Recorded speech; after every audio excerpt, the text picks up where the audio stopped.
that whole first strike warning. That was the first thing that happened that week when I prayed. But I didn't put it all together with that Isaiah 9:10 scripture. But that's when I knew the overall. I knew that overall setting. Later on, when I was standing in New York City at Ground Zero, and the Lord just said, "See that tree there?" And it was the remains of the tree, the sycamore. Said, "There is a mystery, and you have to seek this out. You have to find this." And that's when I had no idea what I was going to find. But that's when the first puzzle piece, next one, it just kept coming and coming and coming. That's how he led me with a harbinger. What did you think as you stood on your property and looked across and saw the Twin Towers on fire, saw them ablaze? Did you actually see them collapse? No, I didn't see them collapse. But I saw the smoke. This was going on for that night, for the next thing. For the days? Smoke going, yeah, for the day. You could see it from almost wherever you were. But how could, now listen to me, people, come on now. How could two of the largest buildings in the world disintegrate? How could they collapse? You know, you guys believe in miracles, but I mean, that's a miracle in a way. How could those buildings, by two airplanes hit them, how in the world could those massive buildings, you were there, your wife was going to be in that tower in a few minutes. My God, my God, my God. God trying to warn our, what is the name of those towers? Twin Towers. But what's the other name, the real name? World Trade Center. The World Trade Center. Could that be prophetic? Why would that be the building? I think so. They were the symbols of America's preeminence around the world of economic, global trade, all those things. When it came down, it struck the sycamore, which was the symbol of the beginning of America's rise financially. So this was a symbol, and then I believe a foreshadow, and this was the opulence of America. The World Trade Center was actually conceived in 1945 when we were at the peak, and it was to be we are the new center of the world, and so this is very symbolic. I mean, and that these towers also went up in the year 1973, year of the Shemitah, or that was finished, which is also the year that America began killing its unborn children. Yeah. The towers stood as a symbol of our glory, but it was also our shame. They stood for the years that this was happening, And so I believe it's very symbolic of what that was. They were symbolic towers, In the middle of the stock market. Yeah, the financial district where also America began as a nation, where America was dedicated to George God. Washington stood there. All that, where the right on that was, spot. I mean, right on that right ground. where the trees came down. Actually, hit right there. Right. Yes. Yeah. Where America was dedicated to God, and where also that's marking the day when Washington gave the prophetic warning of what would happen if we ever turned away from God. This is so important because if you don't live in this book, The Harbinger, and understand it, you're going to miss what God's saying and what God's doing. That's why several million people have already gotten this book. Yes. You know what I think is a great idea? I think you should do it immediately, is get what we call a baker's dozen, which is a which gift. Is 13 books, and it's for a donation of $100 to the ministry. How many want to be a missionary sometimes? How many would like to preach and you don't preach? All of you can by this. It is written in this book what 9/11 was saying to America. And then the other book we have is The Mystery of the Shemitah. Yes. And this one here. And you can order this one also. And Yes. what do we send these out for? Well, individually it's $10 a piece, but we have the baker's dozen for both of them, which is for 13 for a donation of $100. Yeah, so you can get them to give out. This, I believe, beside the Bible, these are the two most important now books. These are the now books. This isn't a book. This isn't a book deal. This is what God is saying, because so many preachers, I helped start the prosperity movement. So I'm not mocking or knocking anybody. I helped put it together in the beginning. We all thought God wanted us to prosper more than anything on earth. That was back in the 70s and 80s, and the 80s were the, big, huge but what's prosperity happening, time. I believe, without a shadow of a doubt, the prosperity gospel is what the Bible refers to as the other gospel, another gospel. I believe it with all my heart. And you say, why?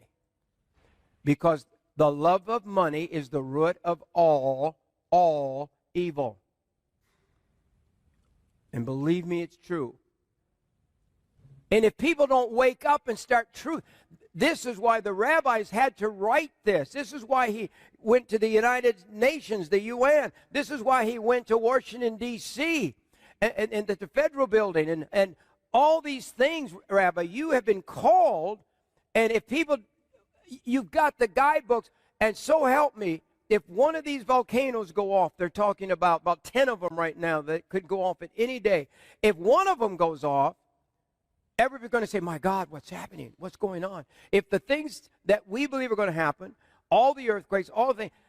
I mean, when I saw Progressive Insurance ran a commercial. Yes, an apocalyptic commercial. About the last day and said, to the end. Yeah, we'll protect you till the end, is what they said. And then they were showing the apocalypse, and they said, and they're looting in the streets.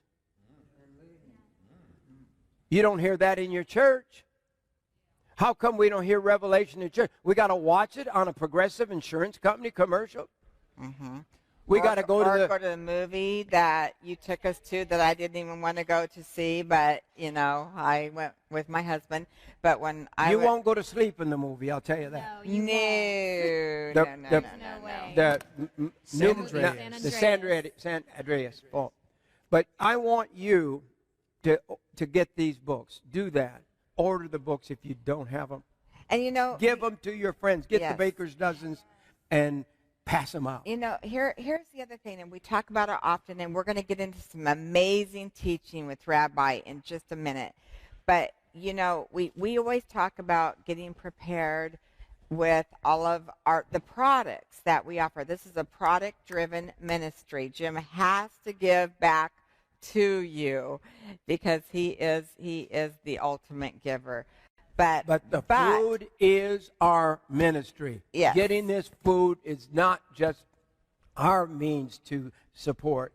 It is what we're to do. Yes. We're to get you ready. Yes. And we did have a church ordered $250,000 of food last week.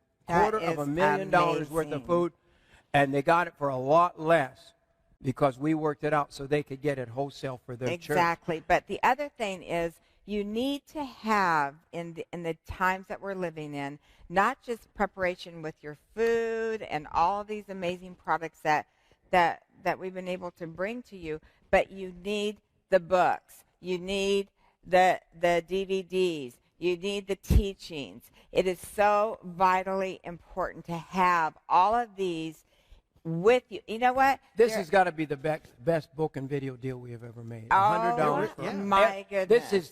This is the epic Jonathan Cahn package. I mean, I can't believe everything. it. Wherever Jerry Jones is, I want to order some of this because this is myself. I can't even believe that we are offering all of this.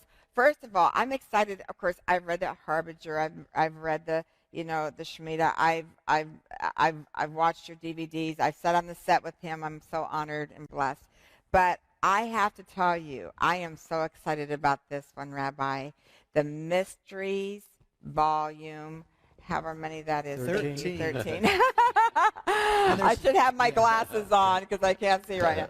But I'm so excited to watch these. You'll get that for $55 or for the $100. You get everything. You get all the videos, all the books of the Rabbi. But if you want to do just the new Mysteries volume 13 for a gift of $55. Yes. All right, Rabbi. Exciting. One of the messages in here is the mystery or the message of the twilight of the gods.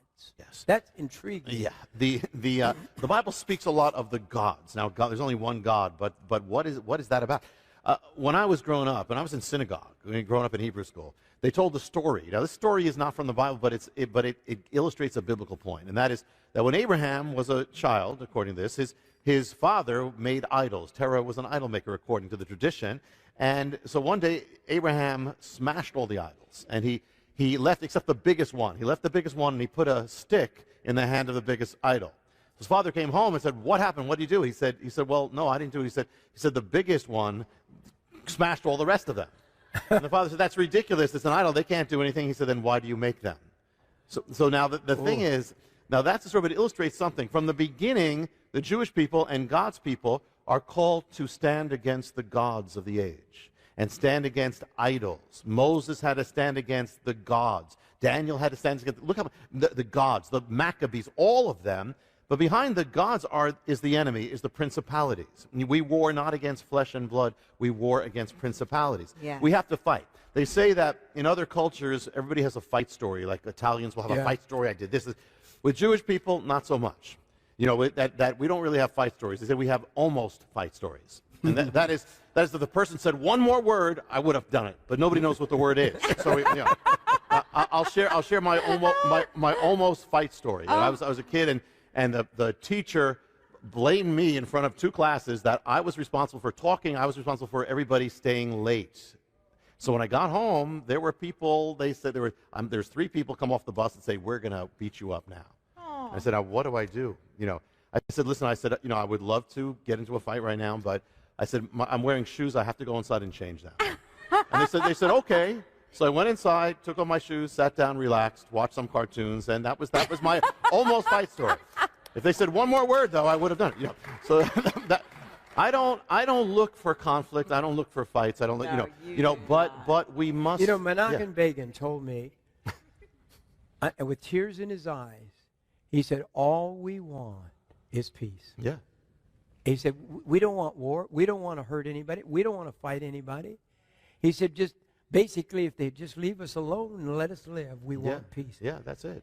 That's it. Yeah, they so said that is the Jewish spirit. Yes. Yeah. I think. Netanyahu said, if we lay down, if the Arabs lay down our enemies lay down their arms, there'd be peace. If we lay down our arms, there's no Israel anymore. They want There's peace, death, of course. Yeah. Yeah. But the thing is that the Lord calls us to fight. I don't like conflict, but there's a reason for this. I was in the congregation, and I was playing the piano because I was doing the altar call. At that time, I used to do the altar call. I'm doing the altar call, and a guy walks up on the stage. We didn't have really good security. They kind of just watched it. Oh, that's interesting. A guy's walking on the stage. Yeah.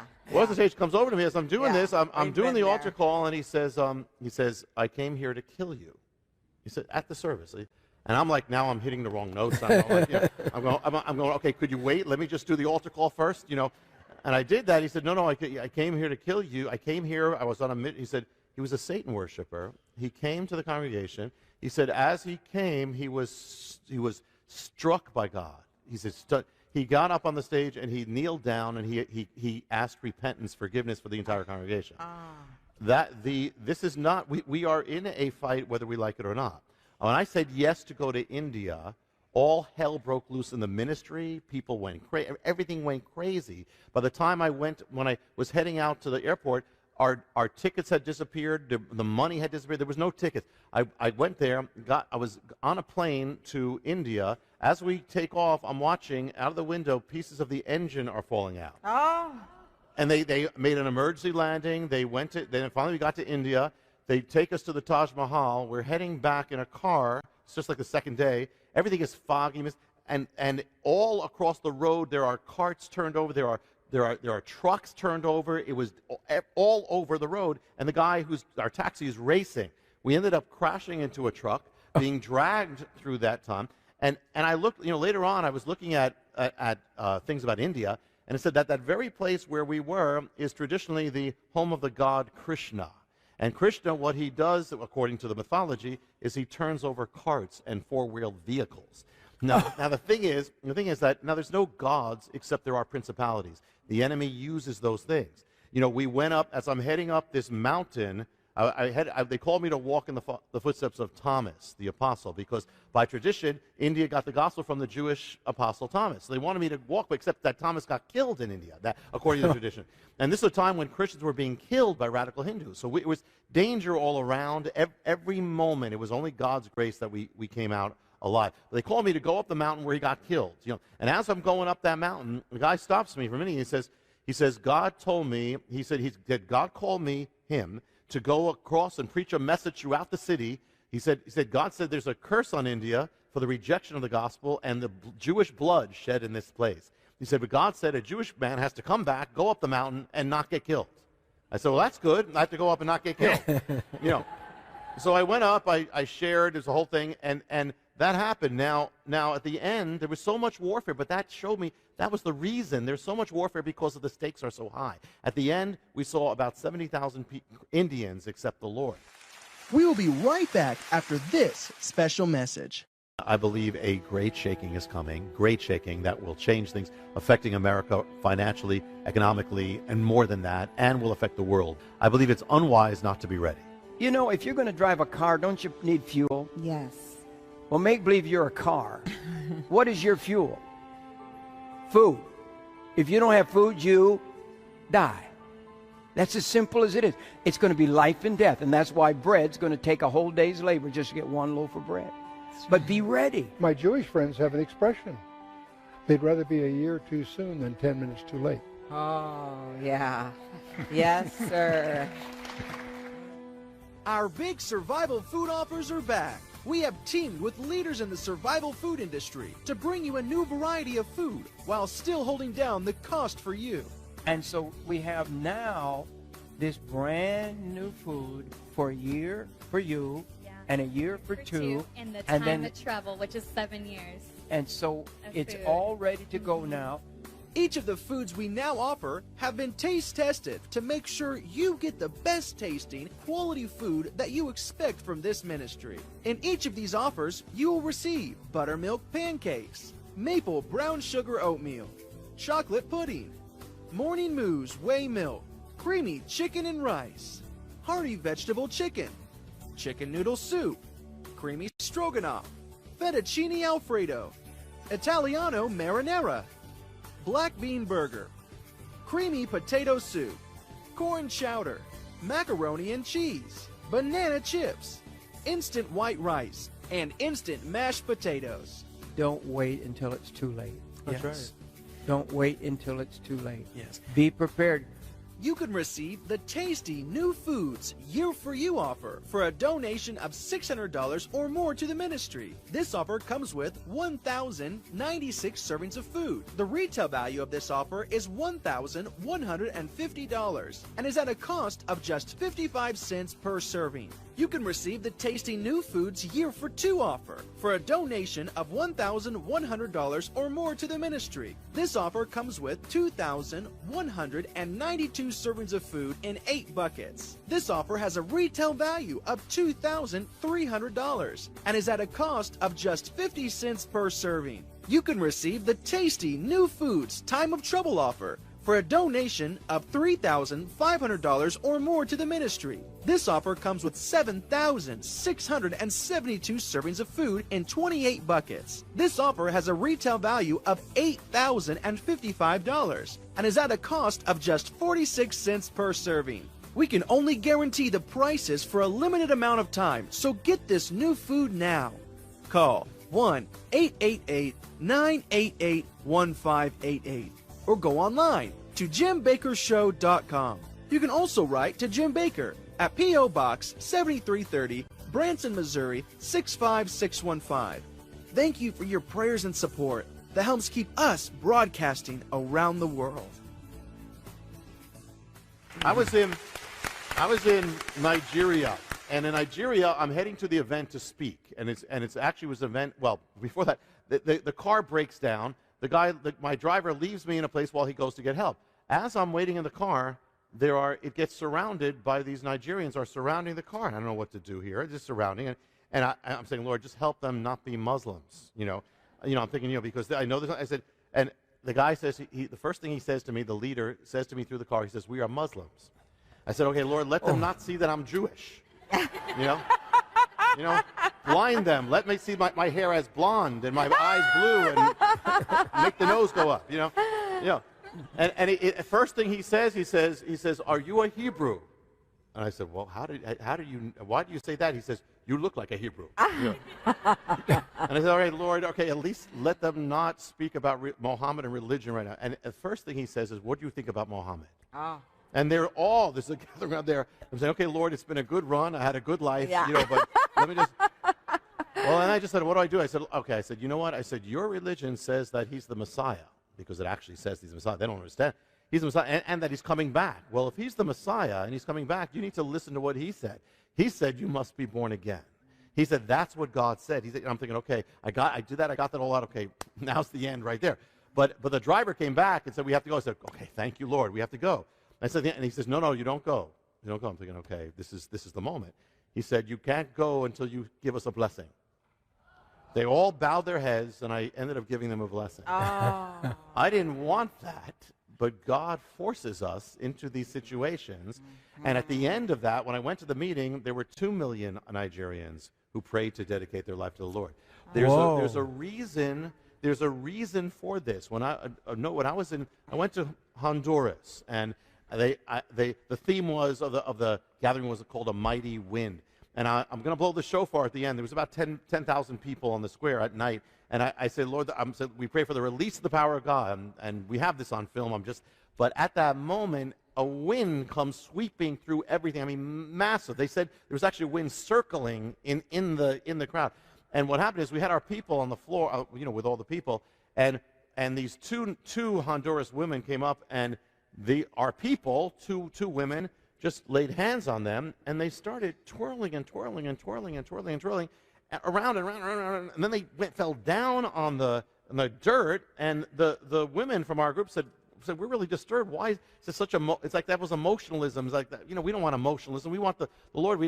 It turned out that the two women who were there were witches from the area. They were the chief witches from the area.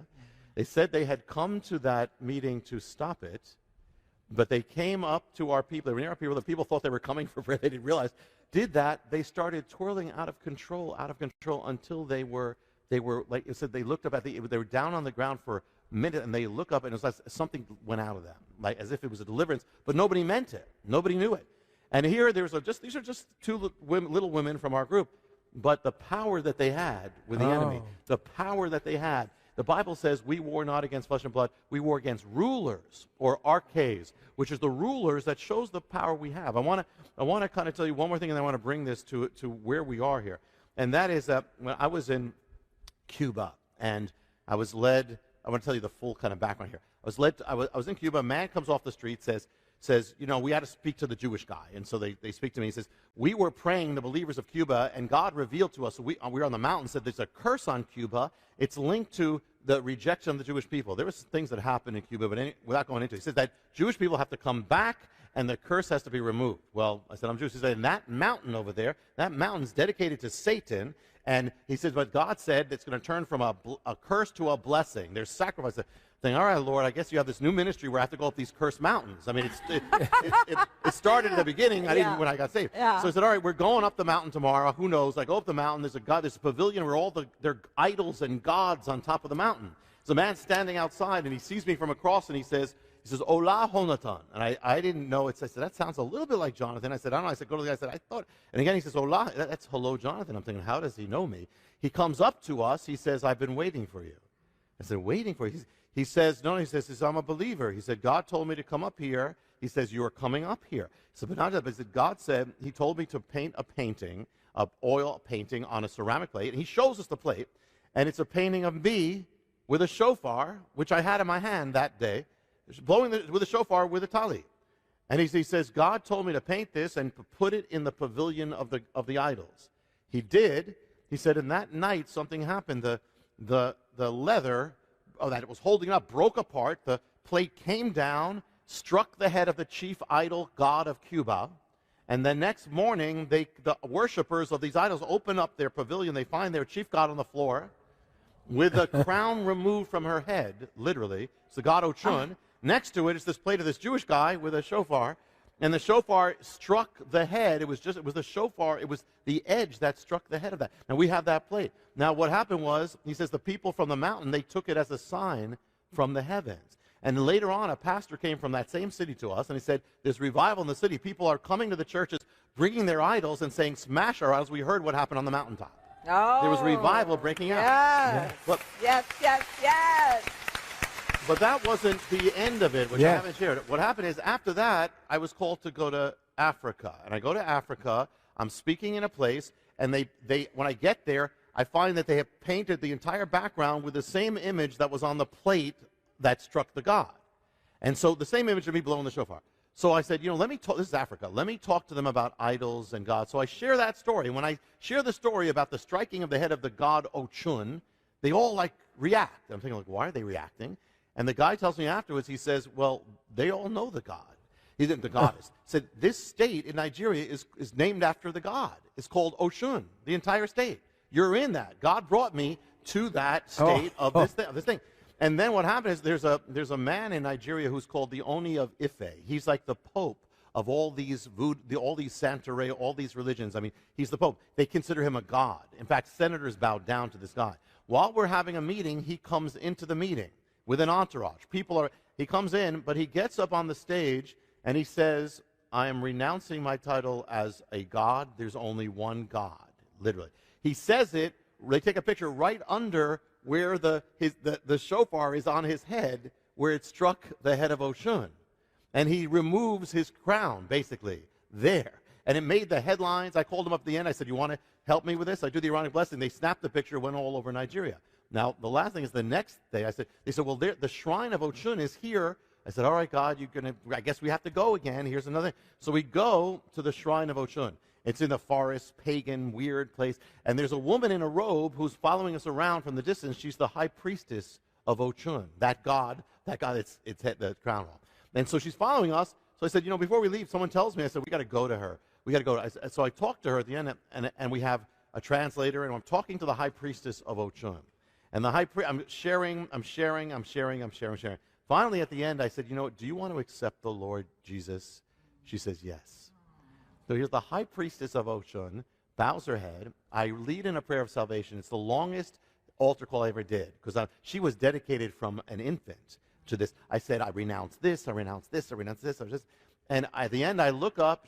She looks up. She's glowing. We have a picture of her. She's glowing. Her attendants also prayed the prayer. I didn't know that.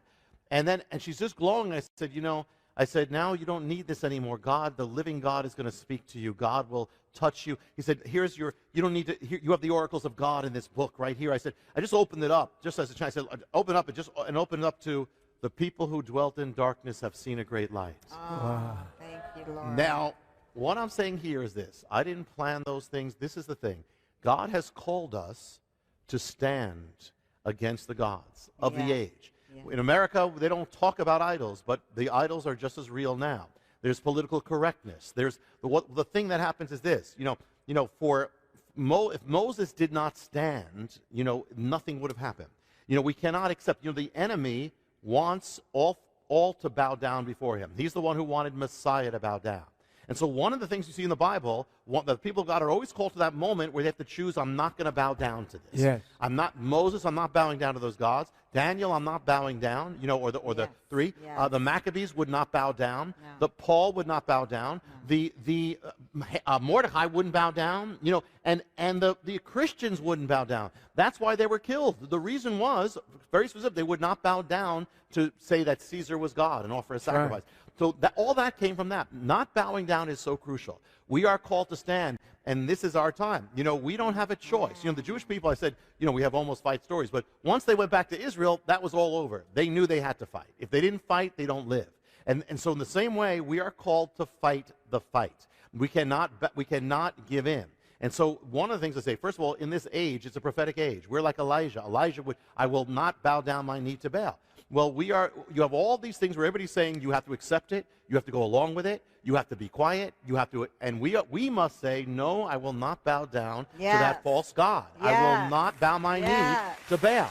I will not give in to political correctness. I will not fear, come what may. I am standing. I will only bow down to the living God. Yes. And no other God, no other idol. I will not serve it. I will not give in to it. I will stand against it. We are called to do that. And when that happens, the reason why Christians are so in the crossfire now is because we're the last holdout that's not bowing down, or those who are true. Right. And the enemy hates that. That's why there's always fury against those who will not. But this is our time. We must stand against the gods. And not only prophetically, but even personally. That is that the enemy's always trying to make you, make God's people bow down to fear, bow down to worry, bow down to temptation, bow down to depression, bow down to discouragement, bow down to your past, and you have to say, no, I don't have to take this. I don't have to give in to this. I'm going to fight it. I'm going to fight that depression. I'm going to fight that God. I'm going to fight that fear. I'm going to fight that gloom. Yeah. I'm going to overcome because there is only one God. Therefore, I do not have to bow down to the God of fear or the God of anxiety or the God of shame or the God of impurity.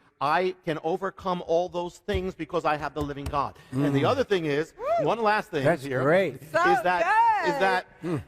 the other thing we got to know about the enemy, and we were sharing this before, that is that when the enemy always attacks God's purposes, so he attacks it, he will especially attack before the big things are coming of God.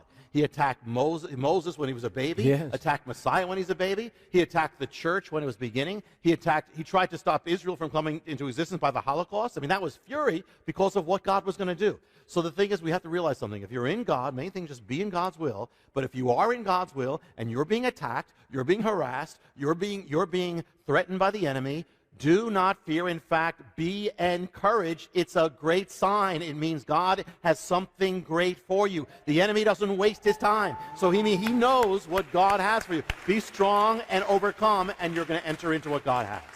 Oh, this is amazing. Ah. Wow. So this whole message is in this volume that you can order today, Yeah, I too. can just touch on it. but The that's Twilight Oh. of the Gods. I love it. And we need the power over it. Because he said we can have the power over these Yes. evil spirits. Yes, and it says, "I will fear no evil." What does that mean? We say it, but we are not supposed to fear any evil, because then we're giving credit to it. We're saying Yeah. it's stronger than God. Giving place to it. Yeah, We're- I will fear yeah. no evil. I will not give it. Evil is going against me. I will fear only God, and therefore, because He's on the throne, not evil. That Yes. problem is not on the throne. Yes. I'm not going to bow down to the problem. I love it. Yeah. Not Yeah. bow down. And I think one thing, Rabbi, we talk about idols and Yes. all of this. The thing is, I think I believe so many Christians think about idols and idol worship as in, the Bible days of putting up, the gold and stuff, Yes. all of that. But what you just spoke about are the idols that are so-called in our lives, the fear, the worry, the anxiety, the depression, that Yes. literally, those are idols. We don't think about it as such. I mean, even that we might think, okay, money, but we know that. But even that, an idol is, number one, anything you are focusing on more than God. Ah, Whatever you're valuing more than God, whatever you're dwelling on all the time, whatever you're looking at all the time, whatever is motivating you to do what you're doing, whatever is prompting you, whatever you're afraid of, or whatever your reverence, all those things are idols. So we have to have no idols in our life. We have to be free of that. yes. That we can serve God. Yes. The Hebrews had to come out of Egypt. Why? He said, that they may serve me. In order to serve God, we got to get rid of the idols. Always, always. But that's also an idol too. Even things like fear, even things like depression, even things like anxiety, even things like that problem we're focusing on. Right. All these messages are on the new volume 13. Order it today. If you order the $100, you get the Mystery of the get all of Shemitah, it. the Harbinger, Yes. the video, Yes. the great video Yes. of the Mystery, Yes. Mystery Mystery Unlocked Unlocked. video. Oh, boy, And you everyone also should receive see that. all where we are of- right now. Yes, and you receive the entire tour of Israel as well, and that's all for a donation of $100 to the ministry. Or you can have just the Mysteries Volume 13, Yeah. which is those 9 DVD set, for a donation of $55 This to is the probably ministry.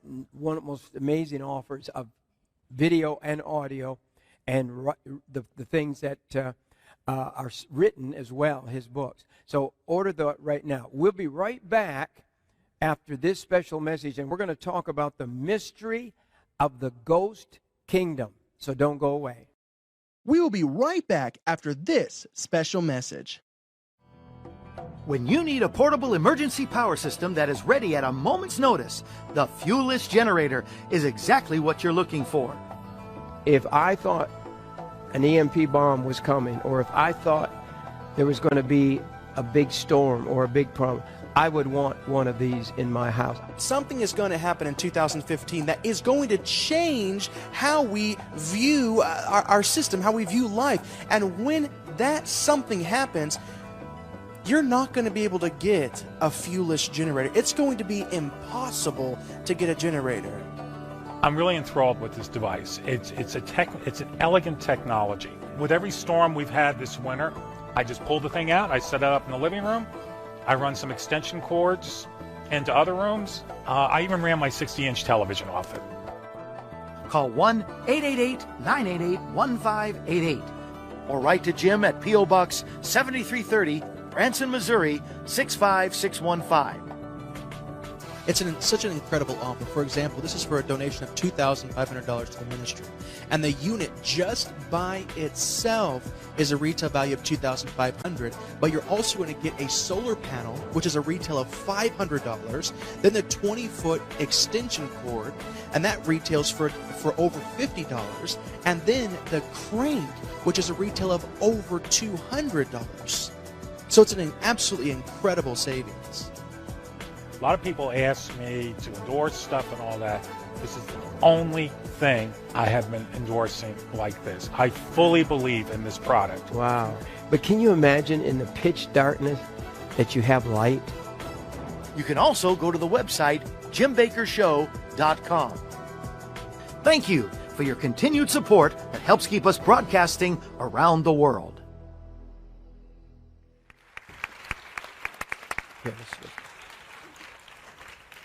Rabbi, one of the messages in your new series, the Mystery Volume 13, is the mystery of the ghost kingdom. That really intrigues me also. You have some real mysteries here. Sound like Hardy Boy books to me, you know. So the mystery of the ghost kingdom, what does that mean? Well, this is linked to Daniel. Let me start this way. When I was growing up, there was a movie called It's a Mad, Mad, Mad, Mad, Mad World. Oh, yeah. And it was very funny. I saw that one when I was a kid. At one point, they're looking for this treasure, some of you, and they're looking for it, and they say it's under the big W. And they're walking around this park looking for it. They're going all around, and right there, it's in front, but it's so big they don't see it. I mean, it's right there in their faces, but they don't see it. Well, this is a prophetic, I want to share a prophetic end-time mystery that is like that big W. In other words, it is so big, and it's right there, and we, for the most part, have not seen it. This is going to be kind of a whole new take on it. And beginning with Daniel 2. Daniel sees the statue of the kingdoms that represent the 4 great empires of the world. The last one being the 4th one is the Roman. It's the final form. It's going to be the end-time kingdom as well. So he sees all that there. Now, this is what he says about that 4th kingdom. Daniel 2 says this, verse 33. His legs were of iron, his feet part of iron and part of clay. So the Roman Empire is represented by the legs and then the feet. And then verse 40 says this, the 4th kingdom shall be as iron breaks in pieces and subdues everything, all things. As iron breaks all these things, it will break in pieces and bruise. And where you saw the feet and the toes, part of the potter's clay and part iron, the kingdom shall be divided. But there shall be in it of the strength of iron, as much as shall the iron mixed with the clay. And as the toes, the feet were part iron, part clay, the kingdom shall be partly strong and partly broken. And where you saw iron mixed with the miry clay, they shall mingle themselves with the seed of men, but shall not cleave to one another, even as iron is not mixed with clay. All right, Rome. The traditional view of prophecy is this. Rome was the ancient kingdom. It fell in ancient times, long gone. We're waiting for when it will reappear. Now, that is true. That is true. Much can be said, but there's a whole nother realm of this that is true that I believe we've missed. In fact, the 4th empire is already here. And let me share this. Here's the key. First key is the legs are divided. It's a divided, and then the toes, it says it's a divided kingdom, divided empire. And so it is divided in clay, iron, divided with the legs, divided there. It's an empire of division or duality. 2 things, Rome, iron and clay. Rome was made up of the Romans, was also made up of peoples from all nations. Rome was divided literally into east and west. It became the Eastern Empire and the Western Empire. Now, Rome is also divided in time. It stood then in ancient times. It will stand again in the end times, solidified. So it's a divided essence is what we see here. What if the 4th empire, Rome, didn't end, still exists in a different form. It will exist in a solid form at the end, but what if iron breaks into pieces, but clay, it says, is broken? So it breaks, but it breaks other things, but also gets broken, and by doing that, it subdues the world. What is that? There are different ways of subduing the world. What if the Roman Empire, by actually breaking, has been part of subduing the world? Rome is gone, or is it? The picture we have is Rome falling in 476 AD. The Germanic tribes come in, wipe it out. But what people don't know, by that time, Rome was already made up, the army was already made up of Germanic tribes of Rome. Much did not change when that happened. In fact, they even have a hard time making a real date of if it ended. That actually, the barbarians, who we say took over, continued to recognize the Roman Empire and said they are under the Roman Empire. Medieval civilization, Middle Ages, feudalism, was actually a carryover of Rome. It was just Rome breaking apart. It was the same thing. The language of Europe then was Latin, which is the language of the Roman Empire. Did not stop. 800 AD, Charlemagne is crowned Emperor of the Romans. This is long after Rome was supposed to be gone, is crowned the Holy Roman Emperor. Rome will remain the center of civilization for over 1,000 years. Most of us learned in school about what we call the Renaissance. What's the Renaissance? The Renaissance is the rebirth of what? It's the rebirth of Roman culture. It was all about Rome culture infusing everything. The year 951 AD, the Pope crowns the German emperor or conqueror Otto as king of what? Germany? No, of the Romans. He's one of those. It starts the Holy Roman Empire. We've heard about the Holy Roman Empire. This is a continuation of Rome is happening, and one of those Holy Roman empires is called Charles V. One of his little pieces of land was part of America. Now, America under this emperor of Rome. Now, this is the fourth beast, but it goes much farther. What's happening is that Rome actually did not end. I mean, in one sense, it spread through the world. It's been spreading through the world. Wow. It's been leavening the world. You can travel the world and look at capitals of the world, and all over you'll find their buildings are made to represent Rome, all over the world. Roman law is the basis of much of law that is still all over the world. When the Holy Roman Emperor fell, or the empire fell, out of it was born Germany. The leader of Germany was called what? The Kaiser. What is Kaiser? It's Caesar. It means Caesar. Oh. Kaiser is simply the German way of saying Caesar. So here you have the Holy Roman Empire, then you have that. 20th century, the century of fascism, totalitarianism. Where does that begin? It begins with Mussolini. What was he trying to do? What was it? It was the revival of Rome. Hitler followed it for Nazi Germany. Where do you get the word fascism from? The Roman fasces, which is the symbol that Rome came up with, where they spoke of total absolute authority. That's all again Rome. Here's another thing. The Roman Empire morphed into a spiritual form, which we know as the Roman Catholic Church. In a spiritual form, the popes reigned. They ruled as what? What's their title? Pontifex Maximus. What's that title? That was the title of the Caesar of Rome. The emperor of Rome was the Pontifex Maximus. They took that from the same leader of Rome.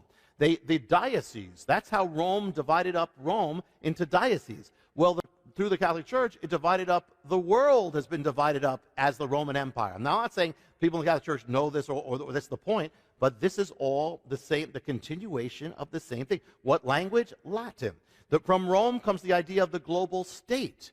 The fourth kingdom, actually from the pieces of the fourth kingdom, which became France, Spain, England, and others, they colonized the entire world. The entire world, in other words, Rome broke up into France, England, and they each became an empire that subdued the entire world.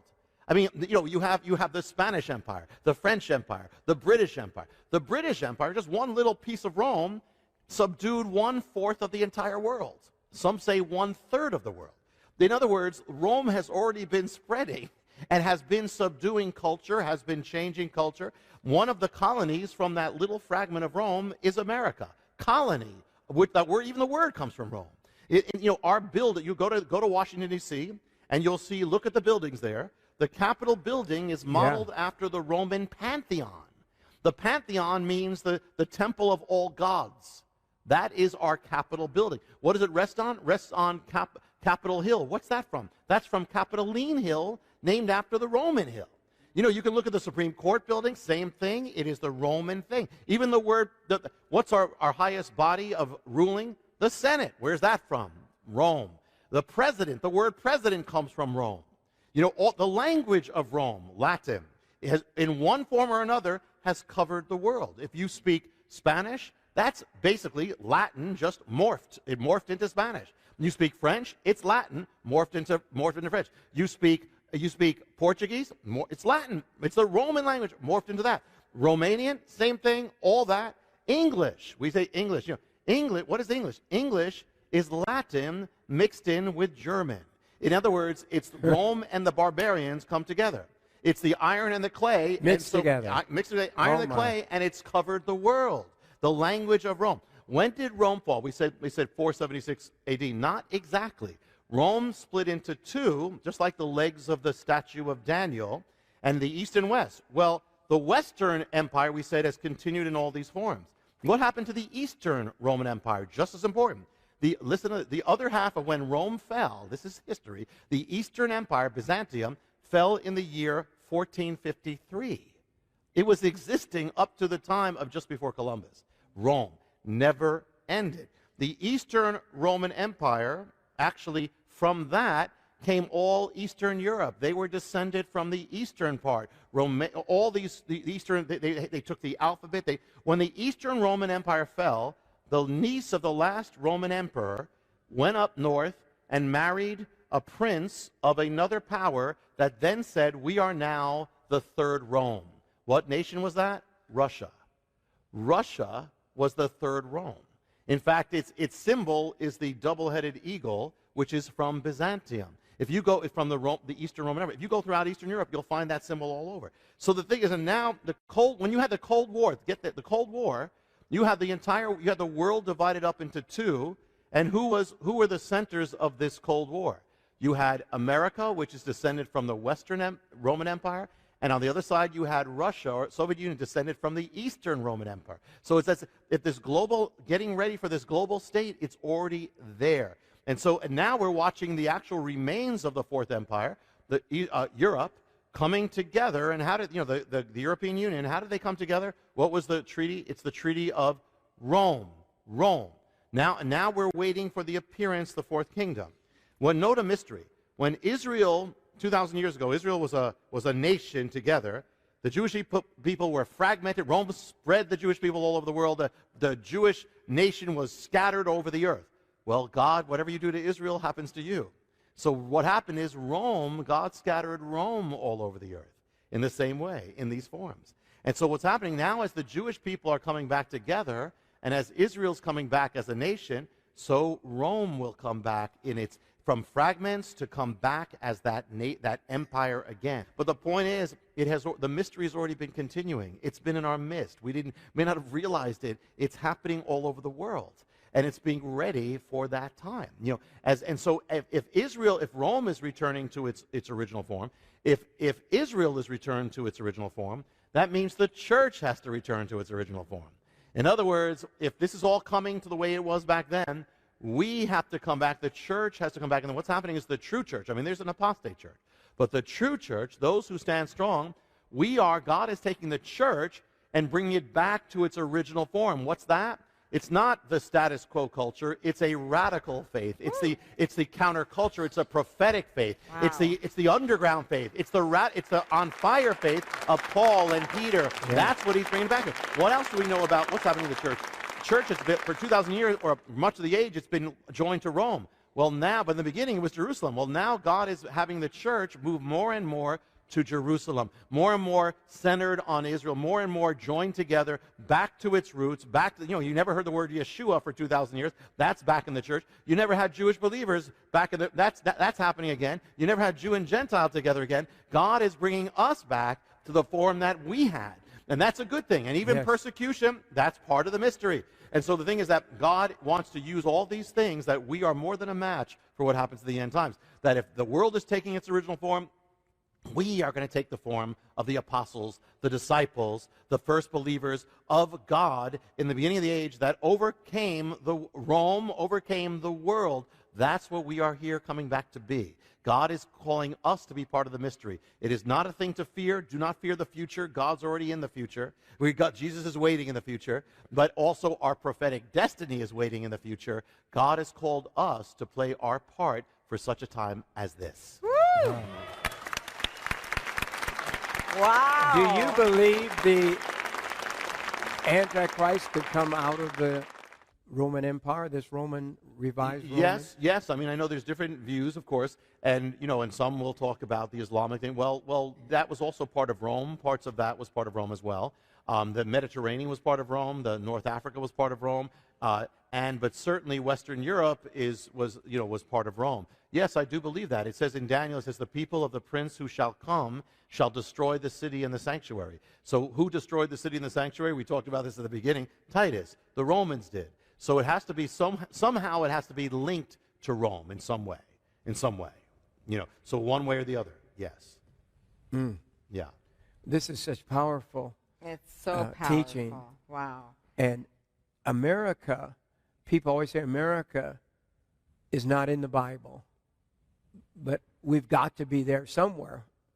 So we are part of the... Well, we're part in several ways. I believe, there are people who believe certain things are, but we have to say there's no specific reference saying specifically America as the head of nations, which means something. Doesn't mean it's not important. It means that we will not end up being the head of nations is what it means. In the end times, we're not the leading thing. There are different references that people believe can be linked to us, and we're part of the picture, certainly. But I believe what that's telling us is we have to go from being the head of the nations to not being that, where there's another head of nations. I believe that's what we're on the verge of. And that could begin in months and weeks. Could, but I believe we're going there. And one of the signs is, look at what's happening. America's falling. America is losing its preeminence, in every way, morally, spiritually, and then economically. Ultimately, it usually starts economic, and then military comes after. But we're already watching these things happen. We're already watching it. And so it's all, I believe that's all coming according to end-time prophecy.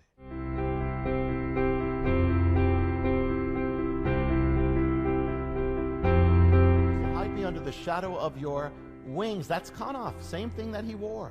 It's wings, but it's also that. I will shelter you under my wings, That's that. So the whole thing, bringing it home, is God came all the way from heaven to earth to our lives, not so we'd stay distant, but so he could become touchable. It's the way back to Eden. He is the way back to paradise. He's the way back to healing. He's the way to get out of the curse. Touch him and the curse goes. Touch him, it's like you're going back to Eden. Through him, the curse is gone. The infirmity is dried up. The crippling is gone. The emotional things are gone by touching the wings of God. Yeah. The wings of God. 1-888-988-1588, toll free, or Post Office Box 7330, Branson, Missouri 65615, or our new expanded website with all the ordering right there. You can just go right there, right, Laura? Right, JimBakerShow.com. Simple as that. God loves you. He really does. Bye-bye for today. Bye-bye. We love you. Thank you, Rabbi. Thank you, my friend. You were great. You were terrific. Great, powerful. The enemy wants all to bow down before him. He's the one who wanted Messiah to bow down. This is a real thing we're in. This is a real fight. And when the end times we can progress, it's going to get even more so. You have all these things where everybody's saying you have to accept it, you have to go along with it, you have to be quiet, and we must say, no, I will not bow down to that false god. I will not bow my knee to Baal. I will not give in to political correctness. I will not fear, come what may. I am standing. I will only bow down to the living God. But you need the books. You need the DVDs. You need the teachings. It is so vitally important to have all of these with you. You know what? This has got to be the best book and video deal we've ever made. $100. My goodness. This is the epic Jonathan Cahn package. I can't believe everything. It. Wherever Jerry Jones is, I want to order some of this because this is myself. I can't even believe that we are offering all of this